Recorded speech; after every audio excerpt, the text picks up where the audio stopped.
Gas আমি আজকে একটা লেবুর শরবত বানিয়ে আজকে আপনাদেরকে দেখাবো। তার জন্য জুস বানানোর জন্য হচ্ছে গিয়ে এরকম একটা নিয়ে নিতে হবে। তারপরে লেবু মাঝখানে চার ফেলা করে নিতে হবে। তারপরে এভাবে করে চিপে চিপে লেবু থেকে রসগুলো বের করতে হবে। আমি এখানে 3 গ্লাস বানাবো, তার জন্য আমি এখানে 3টা লেবু ইউজ করছি। আপনারা যে কয় গ্লাস বানাবেন সেই কয় গ্লাস লেবু বেশি ইউজ করবেন। তো আমি এখন সবগুলো ভালো করে চিপিয়ে নিচ্ছি। তো আমি হচ্ছে লেবুটাকে চিপে চিপে আমি হচ্ছে গিয়ে হাফ কাপের মতো করে নিয়েছি 3 জনের জন্য।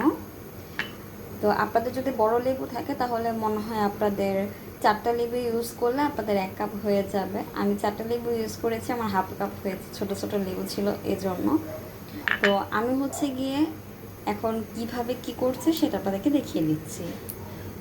কিভাবে আপনারা এই ফ্রেশ লেবুর জুসটি বানাবেন সেটা আপনাদেরকে দেখিয়ে দিচ্ছি।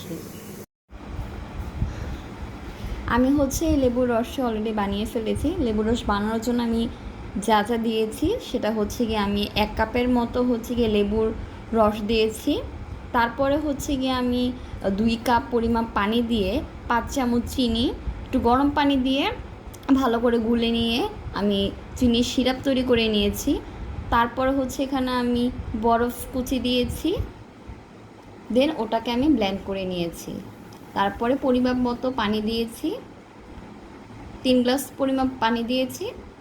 তো আপনাদের যদি এই ভিডিওটি ভালো লেগে থাকে তাহলে অবশ্যই লাইক করবেন, কমেন্ট করবেন। আর তার সাথে আমি অবশ্যই বিট লবণ ইউজ করেছিলাম।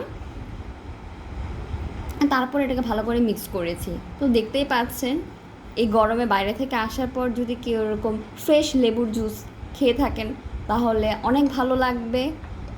আর বাইরে থেকে আসার পর রিফ্রেশ একটা ফিল হবে। তো অবশ্যই লাইক করবেন, কমেন্ট করবেন আর সাবস্ক্রাইব করবেন যদি ভিডিওটিতে ভালো লেগে থাকে। আর নতুন কোনো ভিডিও দেখার জন্য পাশে বেল অ্যাকাউন্টটি ক্লিক করে রাখবেন। টাটা, বাই বাই, সি ইউ।